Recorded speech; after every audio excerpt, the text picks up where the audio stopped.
What just happened? How did we get here? Just minutes ago, as we began our service on the lawn, we were holding our palms high in celebration and victory over Jesus' triumphant entry into Jerusalem. We processed down and around and up into the church in exultant singing and praise of our King of Kings as he made his way to Jerusalem. And now, minutes later, we were hearing, even playing out together, the unfolding sham trial and execution of Jesus on the cross. And now, here we are in the wake of his crucifixion. How did we get here?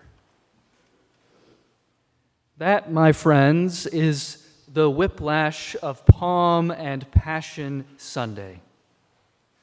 But for most, if not all of us, it's far from the first time that we've ever asked that question. How did we get here? When life was going so well, everything looking up, and then suddenly, everything changed. Maybe it was something unexpected, like the sudden loss of a job, or the loss of a loved one, or even just life as you've known it. Maybe it was something clear as day, but refused to see until it happened. Maybe it was simply putting your emotional or even financial investment in what you thought was a safe bet, but was really fool's gold. In every case like these, there is an expectation for a positive outcome, and then reality. And every time we can easily ask ourselves that same existential question: how did we get here? If you've never been to a Palm Sunday service, or you maybe forgot how this day unfolds, then that may be how you are feeling now. And if so, good. That's the point. And I bet that for many of those who gathered that day to celebrate Jesus' entry into Jerusalem, that's how they felt just days later in the wake of his death. What just happened? How did we get here?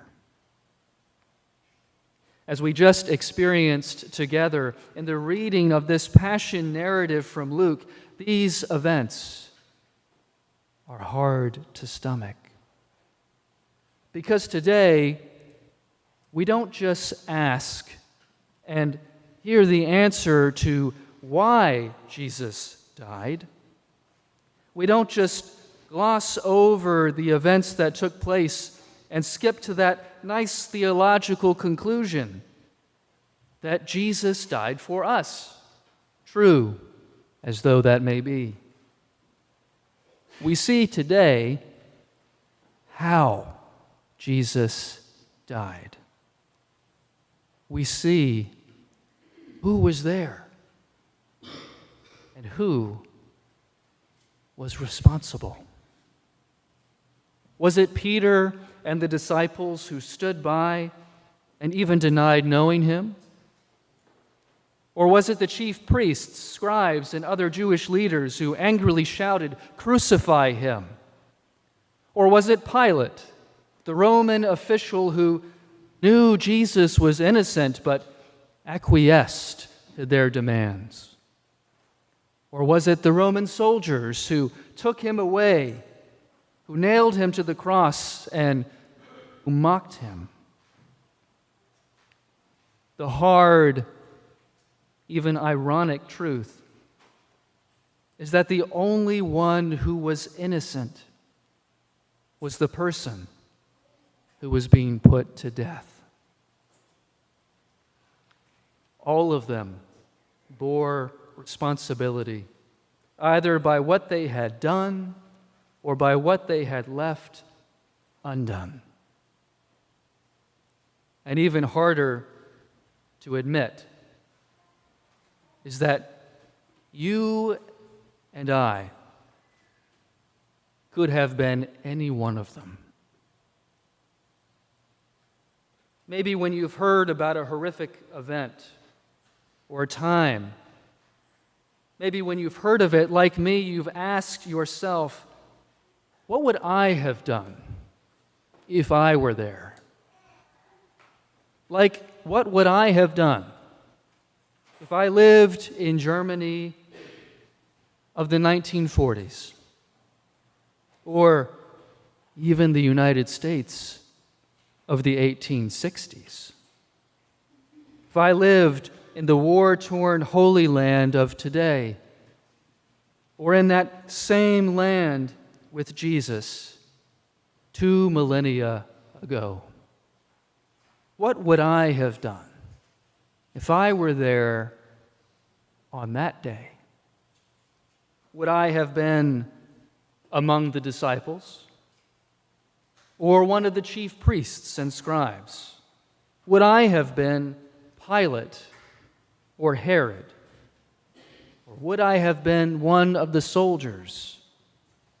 Or would I have been one of the criminals on his side?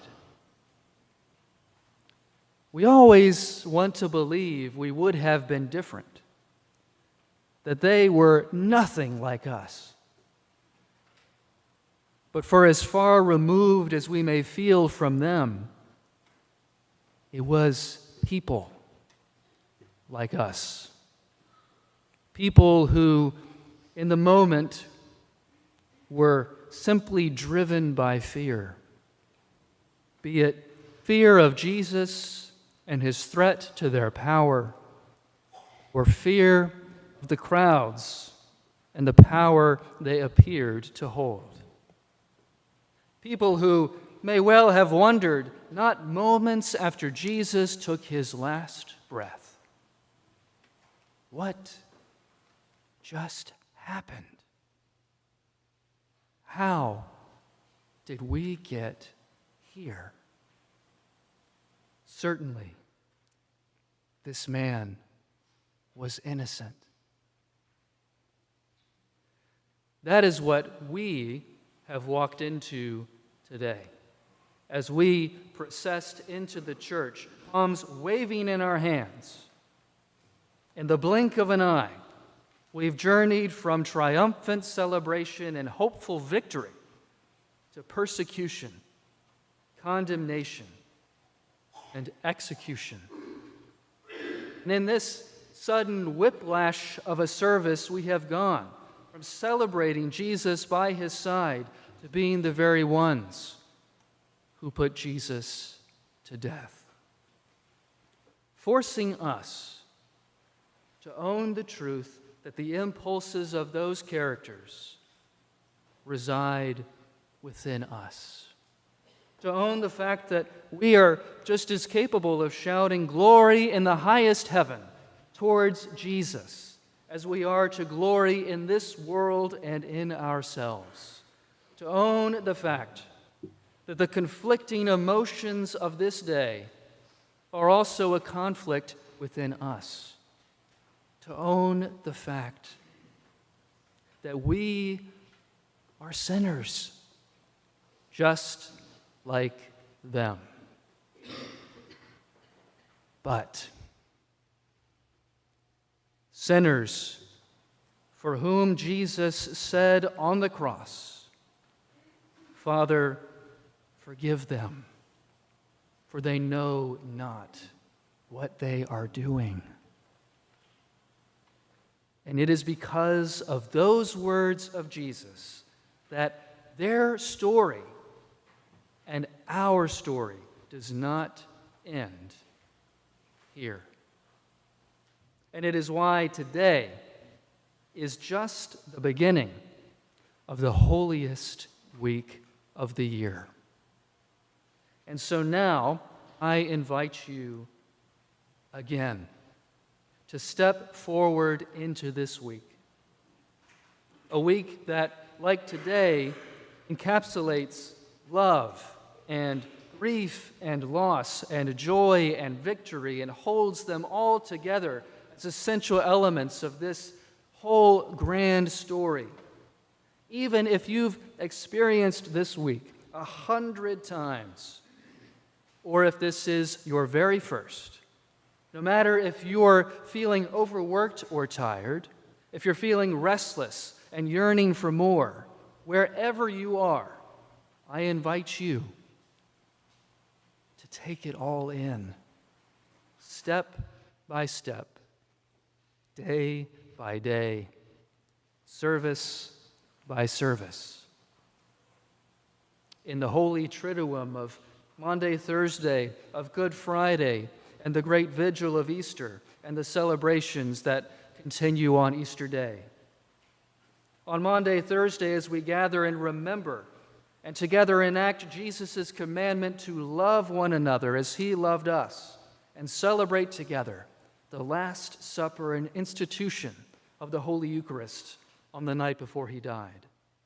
On Good Friday, focusing on that day perhaps, not just what we did to Jesus as we do today, but on the ultimate sacrifice that Jesus made for us. At the great vigil of Easter, recounting how God has acted throughout human history, and celebrate with baptisms and singing and more that light shines in the darkness and Christ is risen. A celebration that continues in full force with multiple celebrations on Easter Day as we rise on that glorious morning a week from now to celebrate the resurrection, which vanquished the grip of sin and death and opened to us the way of everlasting life. And if you're not sure where and when it's all happening, check that website and that grapevine. It is all there for you to see. However, wherever, whenever, and whatever, I invite you this week to continue what we are beginning here today,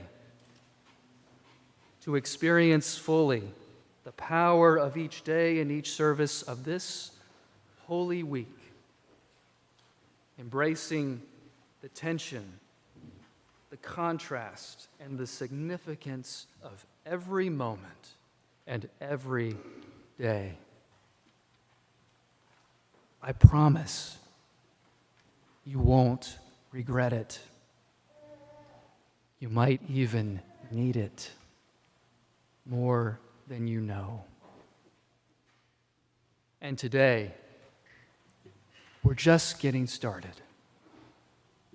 So as you experience the whiplash of celebration to grief on this Palm and Passion Sunday, and as you move through this week, I invite you to embrace that tension and even continue asking yourself those same questions with which we began.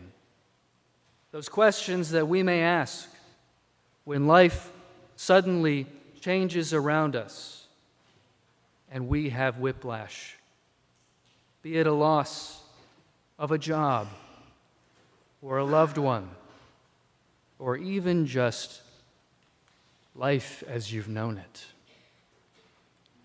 The same questions we may ask today with lament. What just happened? How did we get here?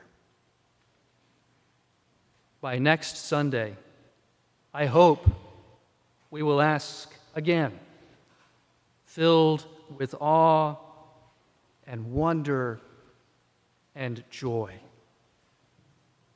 what just happened? How did we get here? Wow. Amen.